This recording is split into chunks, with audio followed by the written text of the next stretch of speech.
gentlemen, we are here in Destiny Channel.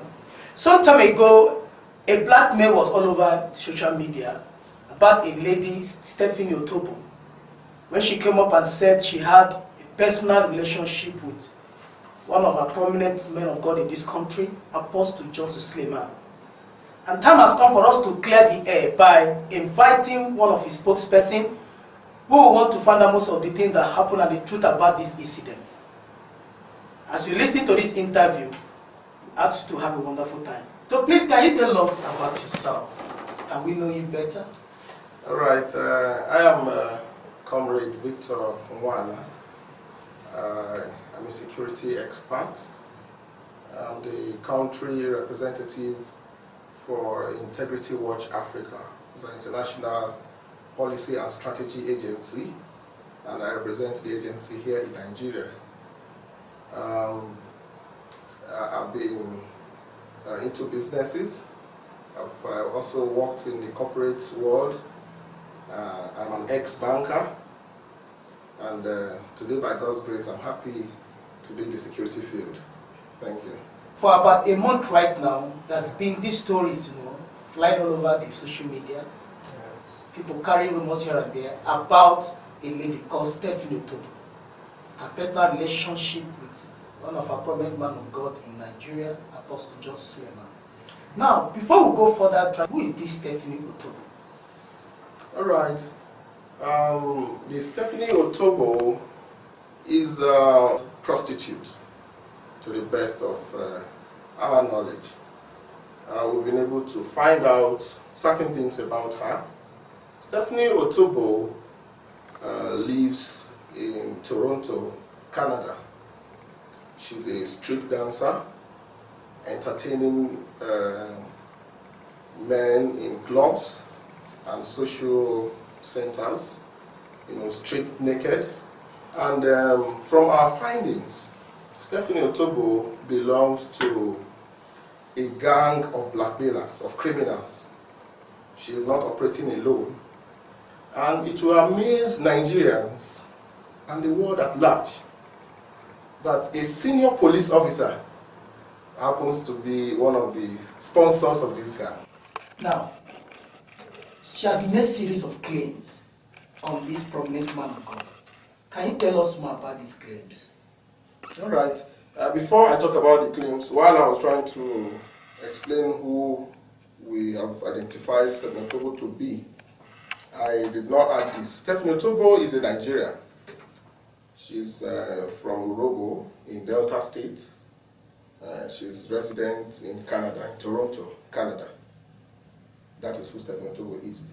Her parents are here. She's from a broken home. Her father lives in Abuja, and her mother lives in Warri, in Sapele, Delta State, according to the information both parents have supplied, and even she herself. Now, the claims that Stephanie Otobo is putting forward is what made it clear that this is pure blackmail. It started when Stephanie Otobo started harassing Apostle Johnson Suleiman on phone. And it will amaze you that she was not doing it alone. She has a gang. They were harassing him on phone, asking him to pay them a very huge sum of money. They were asking for $1 million as settlement, which is a ransom, which will enable them drop the blackmail that they were intending to do. Their paymasters who hired them, who imported her from Canada with her boyfriend, had given them some amount of money. So when they were harassing the man of God, Professor Johnson Suleiman on phone, they were letting him know that if you can pay us, if you can settle us well, then we will not blackmail you. But if you don't do well, we will go ahead and blackmail you on the internet. We'll tell the whole world. I will come out to tell the whole world I had an amorous relationship with you.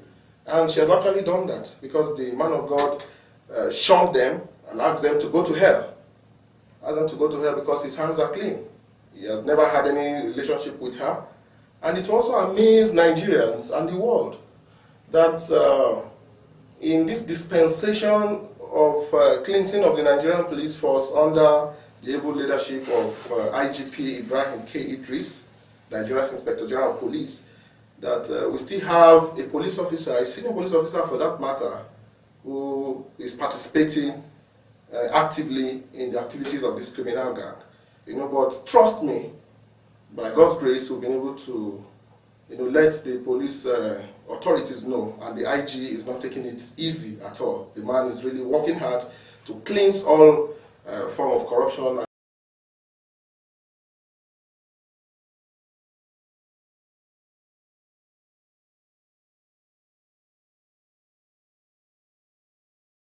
And also let the world know that the matter is under control. It's being handled. The case is already in court, despite the noise making, going on social media.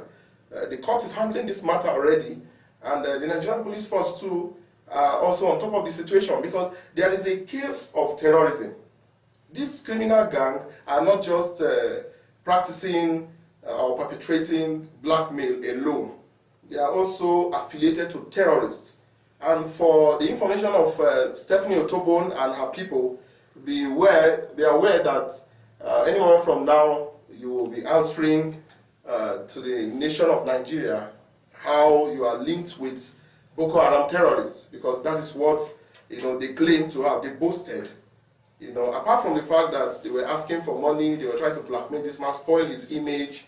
They were also boasting that they are connected with terrorists, that they were going to kill, they were going to destroy. So we have evidence for all of those things, and the proceedings are already in court, and in due course we'll provide our evidences. We have enough evidence that will shock the world, and even shock this criminal gang, that we're able to bring out some of these evidences. They were only making noise on social media.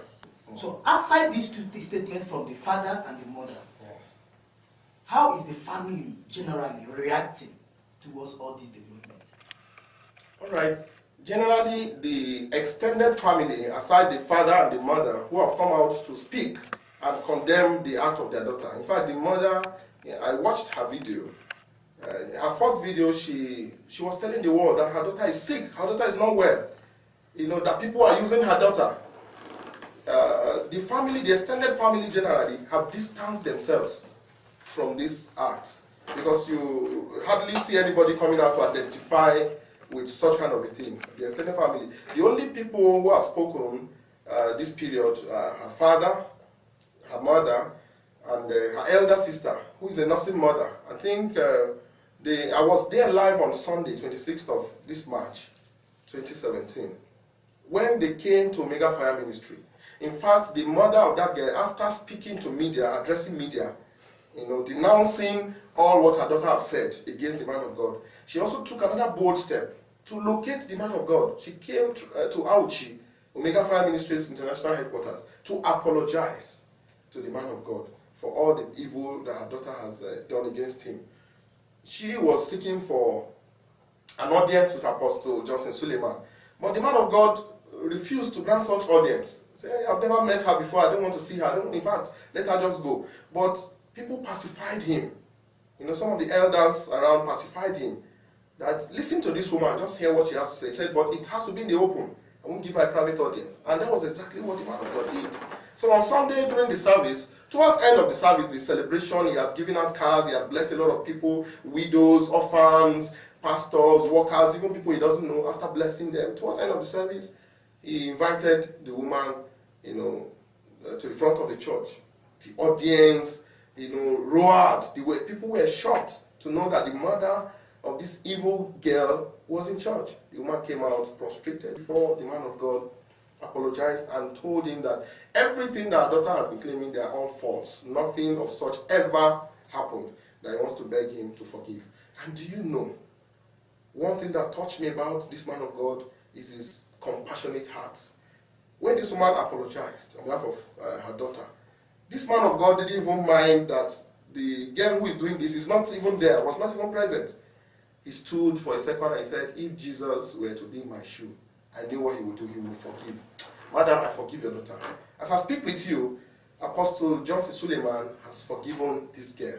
He is the compassionate type, he has not been involved in all of these activities happening on social media and all the rest. He doesn't listen to them, he doesn't watch them, he's just busy with his ministry. In fact, in the midst of all these things that happened, he has traveled to Ghana, miracles, signs and wonders followed, he has been to Washington DC, he has been to Malaysia, and people are just on social media engaging themselves unnecessarily on this cheap blackmail, because when you see it is so cheap, it doesn't have any content in it, so that is it.